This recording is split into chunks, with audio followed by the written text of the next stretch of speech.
Jesus precisa voltar para pais e mães não se separarem mais, para que crianças não sejam abusadas. A gente precisa manter a nossa identidade firme em Jesus, porque tem pessoas precisando da gente para continuar vivendo. Você já olhou para o mundo e se perguntou: até quando? Guerras, doenças, sofrimento, parece que a terra está gritando socorro. Mas se eu te disser que existe uma esperança, uma certeza poderosa que pode mudar completamente a tua visão de como enfrentar tudo isso. Hoje você vai ouvir uma mensagem urgente, profunda e cheia de verdade. Com a doutora Rosana Alves. Ela não está aqui para falar de teoria. Ela está aqui para dizer com clareza: Jesus precisa voltar. Sim, você ouviu certo. Porque isso não é uma promessa distante. É uma necessidade urgente. E o que está por trás disso pode mudar a sua vida agora. Fica comigo até o final e assista o vídeo completo com a doutora Rosana Alves. Jesus precisa voltar. Conversar sobre relacionamentos. Claro que você tem diferentes tipos de relacionamentos. Claro que você já pensou que quando nasceu alguém precisou te acolher. Mas o tempo vai passando e a gente vai querendo outros tipos de acolhimento. Nós queremos pertencer à família, aos amigos. Queremos encontrar um grande amor. Alguém veio aqui procurando um grande amor? Alguém quer alguém? Olha só, é bom demais. Mas hoje, em nome de Jesus, nós vamos conversar sobre como ter os nossos melhores relacionamentos, amém? Eu quero que você abra a sua Bíblia no livro de Mateus, no Evangelho de Mateus. E claro, um episódio da vida de Jesus que você conhece muito. Evangelho de Mateus, capítulo 4. E nós vamos conversar sobre a tentação, a prova. Jesus está no deserto. Já se passaram 40 dias e 40 noites sem comer. E quando nós vamos para o versículo 2, diz assim: o jejum deixou Jesus com muita fome, e o diabo aproveitou-se disso para o tentar, para aplicar a primeira prova. Deixa eu te falar uma coisa: Satanás sempre vai aproveitar das suas fragilidades. Aqueles que têm alguma dificuldade com as próprias emoções, alguém que geneticamente já nasceu fragilizado, vulnerável para depressão, ansiedade, transtorno bipolar, toque, ele vai querer aproveitar da sua fragilidade. Ele vai querer aproveitar da fragilidade de meninas que foram abusadas sexualmente para que aceitem qualquer tipo de amor ou se fechem para uma vida afetiva significativa e positiva. Jesus, quando estava no templo, e isso nós encontramos no Evangelho de João, capítulo 10, e ali então tentaram matar Jesus, e nós vamos ainda falar dessa história. O texto bíblico começa dizendo, quando Jesus chega no templo, era inverno, e ali no inverno tentaram matar Jesus. Entregue para Jesus as suas fragilidades, as suas vulnerabilidades, porque Ele é quem tem cuidado de você. E Satanás, ele não quer que você saiba que você tem um Deus que cuida de você nas suas fragilidades. E nessa primeira prova, o que acontece? Jesus então, eu acho que vai ser melhor o meu palco ali, ó, a mesa lá, porque eu acho que eu estou andando demais, não estou? Estou atrapalhando muito? Eu acho que é melhor colocar lá, né? Eu já contei em outros lugares que eu penso andando. Se eu parar, eu acho que meu cérebro para. Aqui vai ficar melhor, não vai? Do que eu ficar de costas para vocês? Essa equipe é incrível, obrigada. Jesus então está ali e Satanás aplica a primeira prova. Já que você é filho de Deus, dá ordem que transformará essas pedras em pães. Ele aproveitou da fragilidade de Jesus, que estava com fome, mas nesta primeira prova, ele é tão astuto, que ele chega para Jesus e diz assim: se você é filho de Deus, transforme estas pedras em pães. Sabe o que ele queria fazer com Jesus nessa primeira prova? E é o que ele tenta todos os dias fazer conosco: tirar a nossa identidade. Ele tentou roubar de Jesus a identidade. Sabe o que ele está dizendo para Jesus? Olha, você aí caído, moribundo, sujo, desfigurado, não se aguentando de fome, fragilidade humana. Eu aqui nessa posição de anjo de luz, que cheguei voando, apareço aqui, olho para você desse jeito, fui mandado pelos céus. Eu sou um anjo de luz que vim dos céus para ver se você não é o anjo caído, Satanás, querendo se passar pelo Messias. Olha o nível de tentação, olha o nível de enganação que Satanás quer aplicar para as nossas vidas. Se ele teve a ousadia de dizer para Jesus que talvez Jesus fosse o próprio Satanás, que ele, Satanás, estava ali, mandado pelo céu como anjo de luz, para verificar se Jesus não era o enganador. E é por conta disso que estava pedindo para Jesus fazer um milagre. Pensa o que ele não é capaz de fazer com você, querido. O que ele não é capaz de trazer para a sua vida, querida. A sua identidade é celestial, a sua genética é de um Deus. Nunca duvide disso. Satanás está querendo dizer para você, menina, que o seu valor é quando você está com uma roupa que você sabe que não deveria usar, e é assim que você vai conquistar alguém para te amar. Ele quer dizer para você, menino, que você só vai ser aceito quando você sair com seus amigos e ali só mesmo para se socializar, você beber um pouco com eles. E deixa eu te falar uma coisa, até mesmo a ciência diz que não existe dose segura para o uso do álcool. Só que isso não vai muito para a mídia, né? Não existe dose segura, não existe um beber social. Você pode contar isso para o seu amigo lá na faculdade? Você pode dizer para as pessoas que sim, você não bebe, não é apenas porque Deus pediu. Isso já seria suficiente, mas porque se Ele te pediu, é porque hoje também a ciência diz que se você usa, mesmo que doses pequenas de álcool durante a adolescência, você aumenta a sua vulnerabilidade para o Alzheimer e outras doenças neurodegenerativas. Você vai contar isso para os seus amigos, porque você tem uma identidade. Satanás está dizendo que você não tem valor. Satanás está te dizendo que menina, menino, esse negócio de virgindade ficou lá atrás. Imagina, isso era por conta disso, daquilo, por conta das infecções que podem ser transmitidas durante uma relação sexual. Mas hoje nós todos estamos aí nos prevenindo, a liberdade. Você sabia que o início da relação sexual antes do casamento, a ciência diz que aumenta a sua vulnerabilidade ao suicídio em 300%. Deus está vindo e dizendo assim para você: só na sua identidade comigo é que você tem a possibilidade e a certeza, a garantia de vida feliz, vida abundante. E Satanás não quer isso para você, sabe por quê? Porque ele não tem mais a identidade celestial. E ele morre de inveja de você.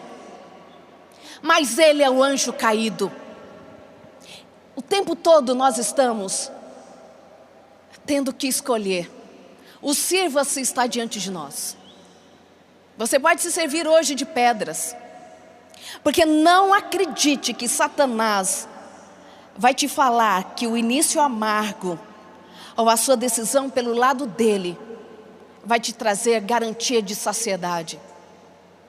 Você hoje pode escolher servir-se das pedras que Satanás te apresenta, ou aguardar ansiosamente pelo banquete que o seu pai já preparou para você?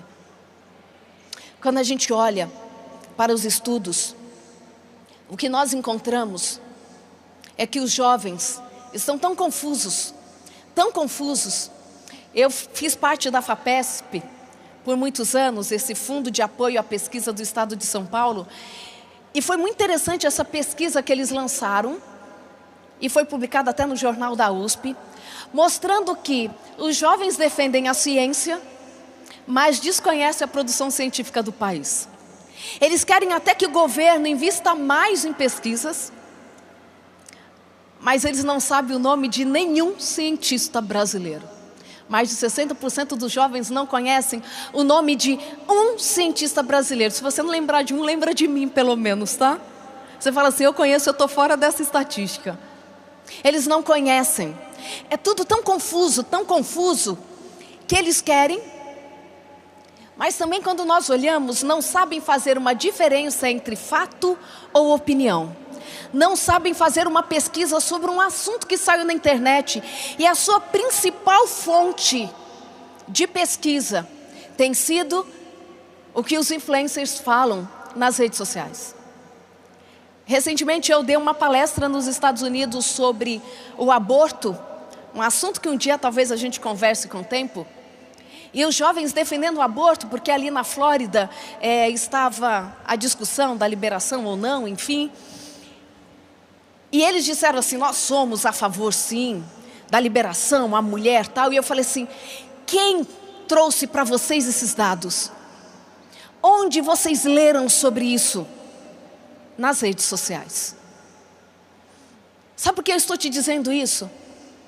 Porque vocês não são aqueles que não sabem diferenciar fato de opinião. Na verdade, vocês estão aqui porque vocês foram escolhidos para ajudar os meninos e meninas que estão perdidos nas suas identidades. Sabe por quê, queridos? Vocês não são a geração mimimi. Vocês não são a geração Nutella. Posso te dizer qual é a geração, se é que podemos chamar assim, da geração frágil, vulnerável? A minha geração. A minha é a geração frágil. A geração que não consegue olhar para as redes sociais e se receber uma crítica, já não quer mais fazer nada. Os estudos sociais mostram que a nossa geração é tão frágil, que nós tivemos dificuldade para cuidar da geração de vocês. Então nós precisamos de vocês. Nós precisamos que vocês também alcancem todos os jovens nos diferentes lugares. Quando nós olhamos, as pessoas estão tão sem identidade, os jovens estão tão sem identidade, que hoje o que nós temos é a agamia como a preferência entre os jovens. A agamia é não ter nenhum relacionamento íntimo com ninguém. Não criar nenhum vínculo afetivo mais íntimo, seja com um namorado. Não querem casar, muito menos terem filhos. Sabe qual é a principal preocupação da geração de vocês? Com o meio ambiente. Estão preocupados em salvar o planeta. E eu fiquei pensando, salvar o planeta para quem morar nele? Sendo que não quer filho, não quer casar. Quem vai habitar nesse planeta sem gente? Gente, eu não estou nem indo para a nossa visão cristã. Vocês entendem como a identidade está sendo afetada? Mas a gente precisa avançar porque tem muito mais para conversarmos. E aí ninguém quer ninguém. Mas estudos recentes, e esta é uma matéria que foi lançada recentemente, mostrando que há uma epidemia de solidão, porque não nos atrevemos a passar tempo com os outros sem fazer nada. As pessoas não querem casar, elas não querem vínculo próximo, porque elas não querem gastar tempo com os outros sem estarem fazendo algo que seja muito excitante.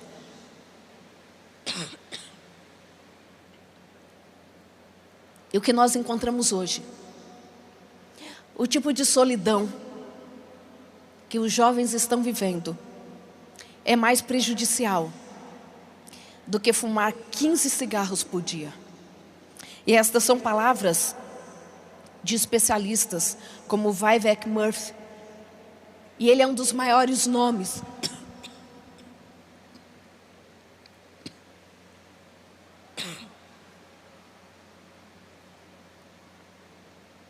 na minha idade. A mudança de clima já mexe com a voz. Vocês dormem na barraca, tá tudo certo, e eu não aguento esse ventinho mais. Tem que ver se eu não vou pegar pneumonia ainda. Queridos, não querem ninguém, mas estão morrendo de solidão. Não querem ninguém, mas sentem falta de ter alguém com quem conversar. Vocês entendem a confusão?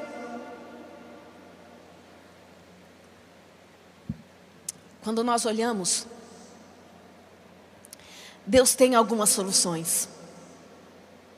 Deus não apresenta para a gente apenas que nós temos que vencer o pecado, que nós temos que manter a nossa identidade, mas Deus nos aponta caminhos, que na verdade as estratégias que Ele deixou aqui, todas levam para o mesmo lugar. E você já sabe, nós só vamos reforçar nessa manhã. Quando nós olhamos para o cérebro,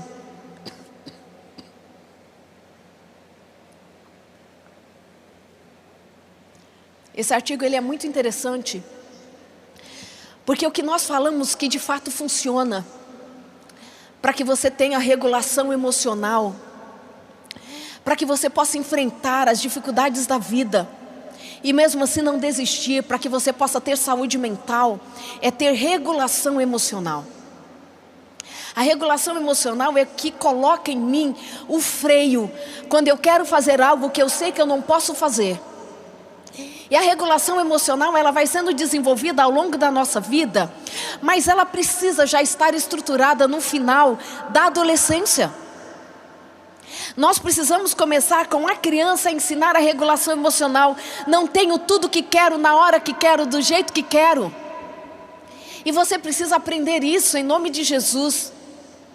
E o que vai te ajudar com regulação emocional é a reavaliação cognitiva de uma situação. E Deus é tão incrível. Eu trouxe só algumas imagens para vocês verem como que a gente trabalha com isso. O que nós vemos é que o sistema límbico, que vocês tanto conhecem, as estruturas profundas, estão envolvidas com medo, com a raiva, com a alegria, com a tristeza. Todas emoções importantíssimas para que nós nos estruturemos como seres humanos. A raiva, ela existe para que você possa dar fim a uma situação que pode colocar em ameaça a sua sobrevivência. Algo que ameaçou o seu corpo, a sua integridade, os seus valores. É somente um despertar para que você possa ter o comportamento adequado, para que aquele estímulo não te prejudique. A raiva não é para aniquilar o outro, mas para resolver um problema. E deixa eu te falar uma coisa. Nos últimos dias, nestes que estamos vivendo, precisamos aprender e a sermos especialistas em solução de problemas. Enquanto eu tuço, vocês podiam bater palma para não ficar feio.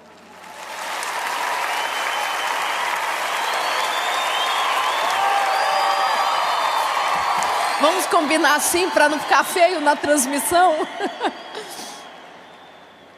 Queridos, nós precisamos ser especialistas em solução de problemas.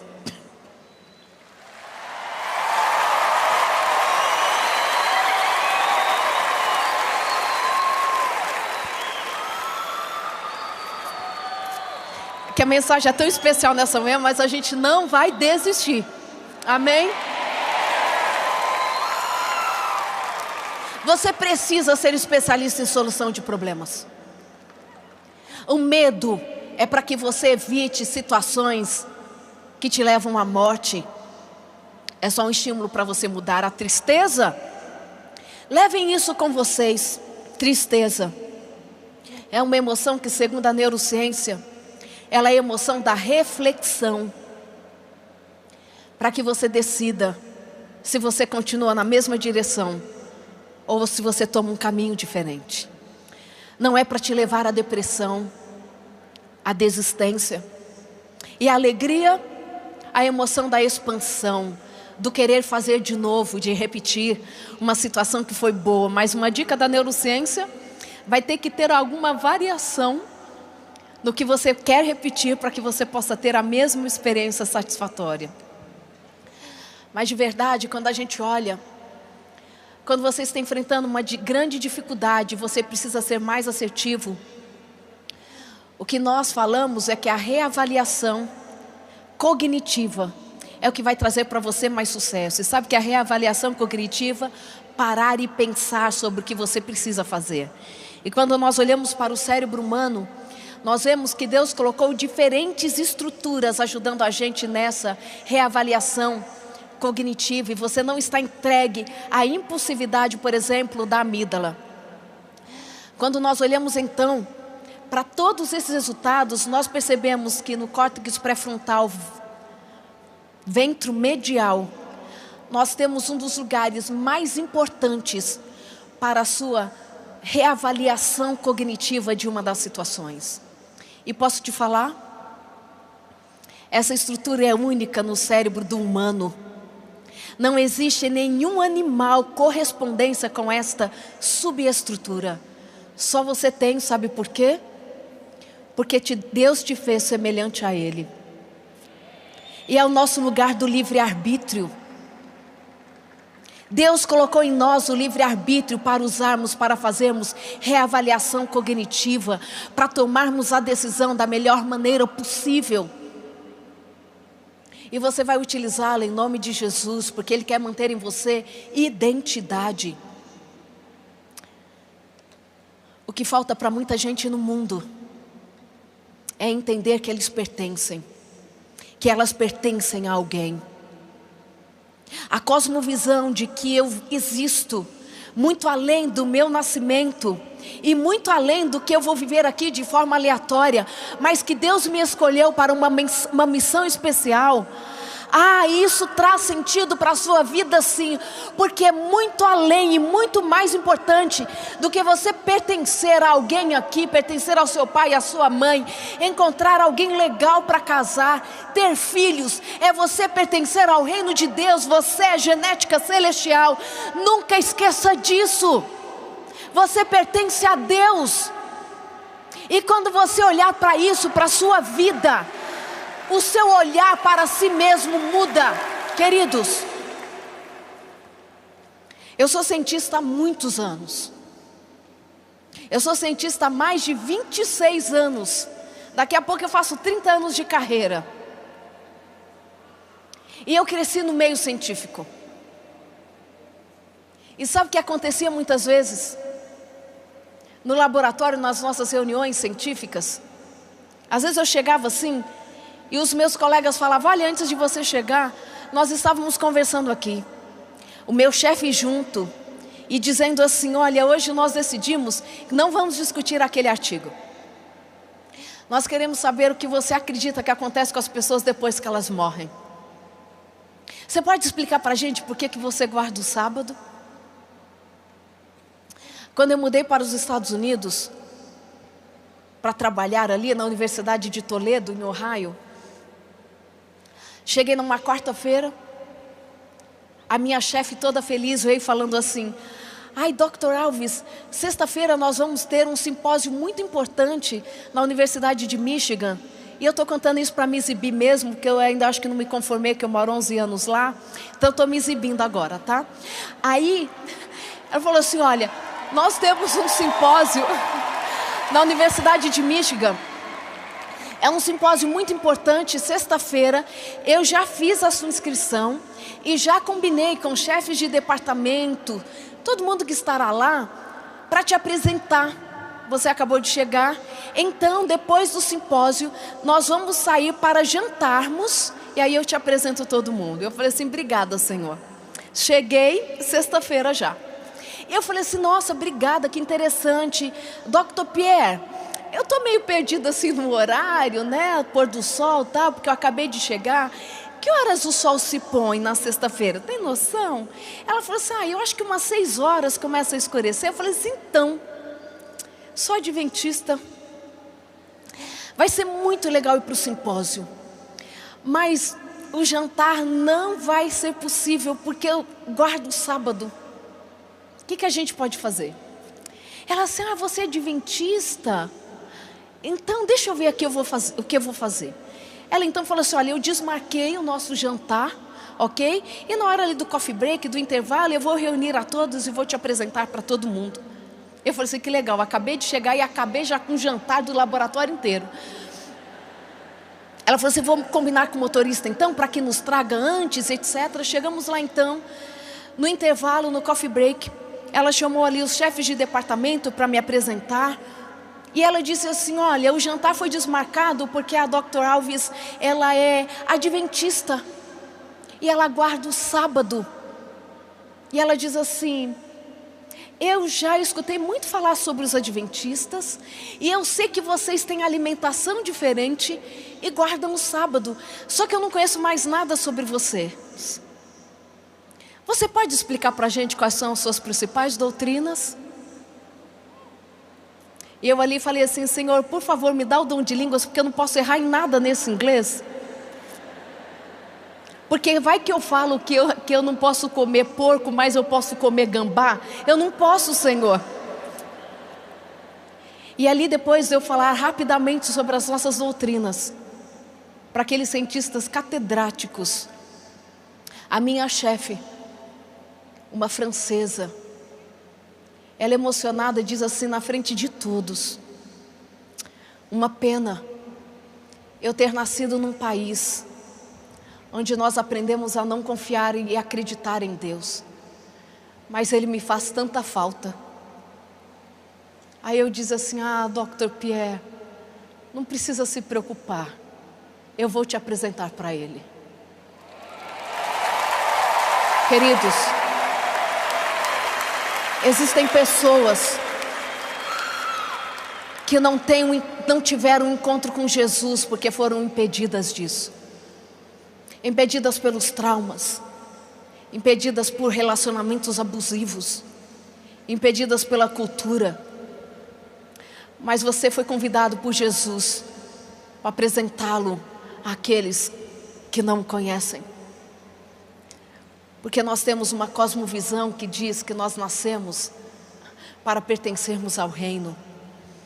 Quando nós olhamos para a segunda tentação, e nós vamos ler a Bíblia mais uma vez, diz que Satanás pegou Jesus então, e Jesus, claro, já respondeu que não só de pão procede o homem, mas de toda a palavra que procede da boca de Deus.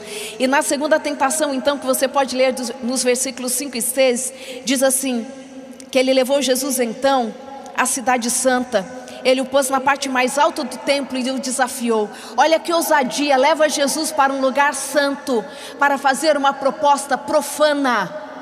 Presta atenção nisso, pensa nisso. Ele disse pule, para instigar a Satanás. Ele usou até o próprio Salmo 91. Ele entregou os anjos para cuidarem de você, tanto que o protegerão e você não se machucará. Na primeira tentação, tentando tirar de Jesus a identidade. Na segunda tentação, ele tenta tirar de Jesus o equilíbrio. Porque ele falou assim, bem, Jesus não quis fazer um milagre em seu favor, agora eu vou levar Jesus então à presunção. Eu sei que ele tem fé, eu sei que ele sabe que Deus envia anjos para cuidar, então vou levá-lo ao outro extremo. Satanás quer fazer isso com a gente, levar para um extremo ou outro, porque no final ele quer tirar de você equilíbrio. É tanto que quando nós olhamos a uma pesquisa que saiu na Folha de São Paulo, uma pesquisa feita pela Datafolha, no final de 2022, mostrou que 8 a cada 10 brasileiros entre 15 e 29 anos apresentaram recentemente algum problema de saúde mental. Dificuldades com ansiedade para dormir, se sentindo insuficiente. Ele quer tirar de você o equilíbrio, seja físico, mental ou espiritual. Ele quer que você passe uma madrugada inteira mexendo no celular para que você não durma, porque ele sabe que a privação de sono é vulnerabilidade para todas as doenças mentais. Em todas as doenças mentais existe um transtorno do sono envolvido. Então ele quer que você, jovem, não durma mais do que 2, 3 horas por noite, e é a média que vocês estão dormindo. Nós estamos extremamente preocupados. A impulsividade, a agressividade, o suicídio são diretamente proporcionais à privação de sono. A ciclagem para a fase de mania do transtorno bipolar, na maioria das vezes acontece depois de uma noite mal dormida. Que Jesus dê a você o equilíbrio de como você vai usar o seu celular, de como você vai utilizar as suas horas. E o meu tempo está passando. Ele quer que você tenha regulação emocional. E sabe como isso acontece? Decidindo do que você vai se servir. Os estudos mostram, e este é um estudo que foi publicado agora em 2022. Se eu estiver errado, vocês corrigem aí, 2022, 2023. Mostrando que jovens sem religião superam católicos evangélicos em São Paulo e no Rio de Janeiro. Os meninos e meninas não querem mais saber de Deus. Entre os latinos, o catolicismo continua a declinar. Ainda existe fé, mas está declinando a fé na América Latina. E quando nós olhamos no outro estudo, nós encontramos, esse é um estudo de 2014, e em cada país só está acentuando a porcentagem de jovens que não acreditam mais em nada. O Uruguai lidera o país onde mais jovens deixaram de acreditar em Deus. Os sem religião estão crescendo demais. Mas quando a gente vai para a ciência, nós encontramos que a influência da religião ainda é indispensável para a saúde mental. Quando nós olhamos para estudos desenvolvidos ao redor do mundo, não existe na ciência nenhuma estratégia tão eficaz para a prevenção e tratamento de drogas do que aquelas estratégias apresentadas pelas igrejas. Amém? Nós ainda encontramos estudos e existem grandes revisões na literatura mostrando que a religiosidade e a espiritualidade estão envolvidas na prevenção e no manejo da depressão e da ansiedade em jovens. Sabe o que Satanás quer fazer com vocês? Tirar de vocês a certeza de que Deus está cuidando de vocês. Ainda em Deus nós temos parâmetros para sermos felizes. Os estudos mostram que a espiritualidade é importante, mas mais importante que a espiritualidade é a religiosidade. E nós olhamos isso nos estudos de Pérez e colaboradores na USP. Espiritualidade é acreditar que existe algo maior. Religiosidade é ter um corpo de doutrinas claro, o qual você segue. Ter religiosidade, um corpo de doutrinas claro, e você não seguir, é pior até do que não acreditar em nada, segundo os estudos. A última tentação foi Satanás se apresentando e dizendo assim: tudo isso é meu, basta que você se ajoelhe e eu te dou tudo. Jesus então diz para Satanás: cai fora, Satanás. E mais uma vez recorreu ao Deuteronômio para repreendê-lo. Adore somente ao Senhor seu Deus, sirva-o com absoluta inteireza de coração. Fim da prova. O diabo fugiu e no lugar dele vieram anjos. Anjos cercaram Jesus e cuidaram dele. Deixa eu te falar uma coisa. Nessa última tentação, Satanás está tentando tirar de Jesus a eternidade.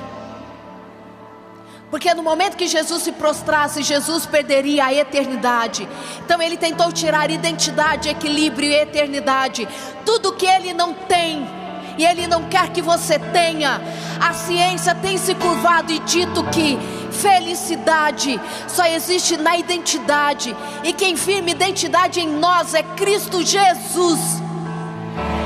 E sabe como você prova que você é filho de Deus? Fazendo como Jesus fez. Você prova que é filho de Deus, não é transformando pães das pedras, não é indo para a balada e provando que você não bebe. Você prova que você é filho de Deus, resistindo à tentação e colocando Satanás para correr. É assim que você prova que é filho de Deus. Jesus se forma, Jesus estabelece e diz assim: eu adoro somente a Deus. Eu provo que sou filho de Deus, é colocando você para correr, resistindo tentação. Se estiver muito difícil para você, aprenda com Jesus. Quando tentam matar Jesus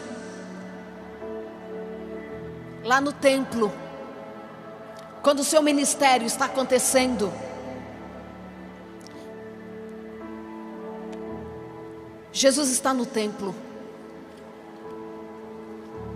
e eles tentam matar Jesus mais uma vez, porque Jesus havia dito: eu e o Pai somos um. Da outra vez que tentaram matar Jesus também assim, foi porque ele levantou no templo em Nazaré e ele disse: hoje a profecia do Messias se cumpre. E tentaram matar Jesus. E sabe, fique esperto.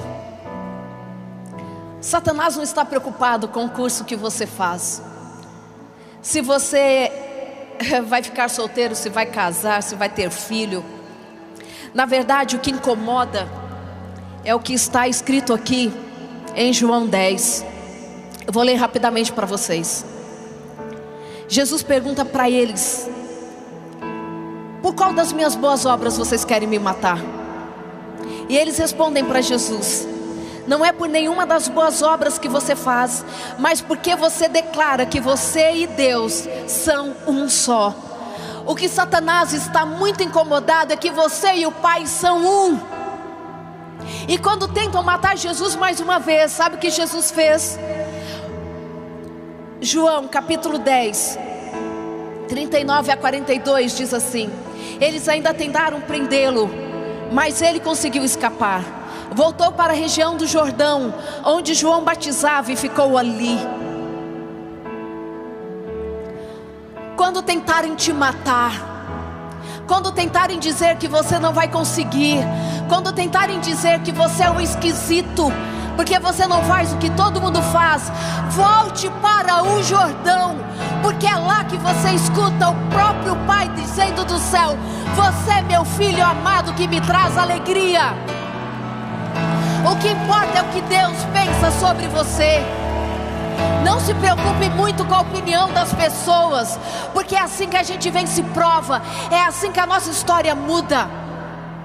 Essa mensagem é principalmente para vocês levarem para os meninos e meninas com quem vocês convivem, que estão presos nesse mundo que só tem a oferecer para eles solidão, abuso de drogas, que tem para oferecer para eles depressão, ansiedade, uma gravidez não planejada, uma desistência da vida. Vocês são os meninos e meninas que precisam lá no Uruguai dizer assim: aqui, enquanto eu viver, Deus vai continuar existindo nesse país. Nós podemos contar com pelo menos um jovem do Uruguai para dizer assim: eu vou ser quem vai continuar falando de Jesus no Uruguai. Tem alguém do Uruguai que pode fazer esse compromisso com Deus hoje? Vocês estão aqui, eu posso vê-los em pé. Cadê os meninos e meninas do Uruguai que dirão assim: o que depender de nós, o nome de Deus vai continuar sendo pregado no Uruguai? Os meus irmãos argentinos podem se unir nessa luta. Onde estão os meus irmãos argentinos que estavam aqui ontem? A Argentina pode contar com vocês para identidade, equilíbrio e eternidade. Cadê os meus irmãos bolivianos? Cadê os meus irmãos colombianos? Cadê os brasileiros? Nós vamos estremecer essa América do Sul, porque o nosso Deus precisa voltar. Antes de vir para cá, o meu pai teve um AVC muito grave. Ele não está falando, não está andando. Eu entrei no quarto dele e disse assim: pai, eu não posso sair para ministrar antes de pregar para o Senhor. E eu disse assim: pai, o Senhor precisa voltar a falar, porque o Senhor prega para tanta gente. Só desses 4 meses que ele está na cama, pelo menos umas 10 pessoas foram batizadas na igreja. Meu pai já levou mais de 500 pessoas para Jesus, e ele não está falando. E eu falava assim: pai, a sua classe bíblica precisa do Senhor, mas eu vou fazer um apelo para os meninos e meninas da América do Sul, para que eles sejam a sua voz, pai, para que eles preguem que o Senhor está voltando, para que a gente não viva mais isso, pai. E o meu pai chorava. Jesus precisa voltar, porque o mundo está muito triste. O mundo precisa voltar para a gente não perder mais os nossos amigos para as drogas. Jesus precisa voltar para pais e mães não se separarem mais, para que crianças não sejam abusadas. A gente precisa manter a nossa identidade firme em Jesus, porque tem pessoas precisando da gente para continuar vivendo. Talvez sentado do seu lado tenha um menino, uma menina que está desistindo de viver.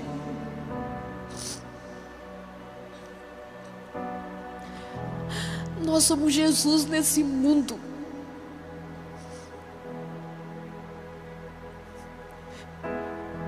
Eu preciso que Jesus volte.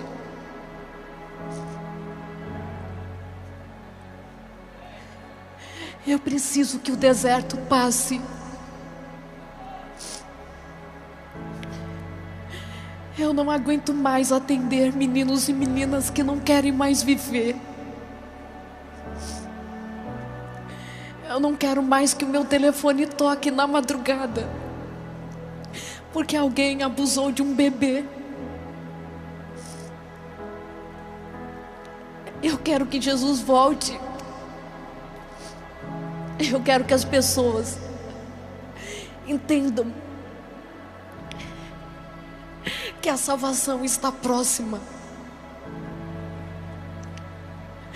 Queridos, Jesus está voltando. Os nossos relacionamentos precisam ser saudáveis. Eu não posso sair daqui sem orar por você. E eu não quero que a gente faça essa oração de qualquer jeito. Eu sei que você pode levantar, pelo menos. E eu quero ajoelhar aqui por nós.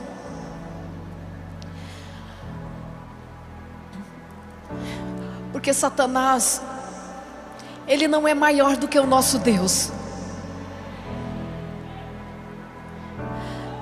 A prova não é maior do que a providência.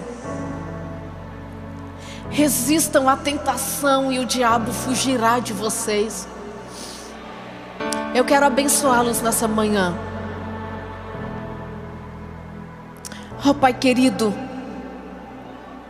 nós estamos na condição dos teus filhos e queremos te dizer que o Maranata é o lugar onde nós estamos reafirmando o nosso compromisso com o Senhor, de que nós vamos proclamar a mensagem de um Deus ressurreto e que salva, de um Deus que está próximo de nós, um Deus que é capaz de restaurar a nossa saúde física, mas também a nossa saúde mental e espiritual. Traga-nos de volta ao relacionamento íntimo com o Senhor, para que a nossa história possa ser extraordinária ao teu lado. Abençoa cada um aqui, de cada país, para que nós sejamos instrumentos seus para a salvação de multidões. É o que pedimos e agradecemos em nome de Jesus. Amém. Amém.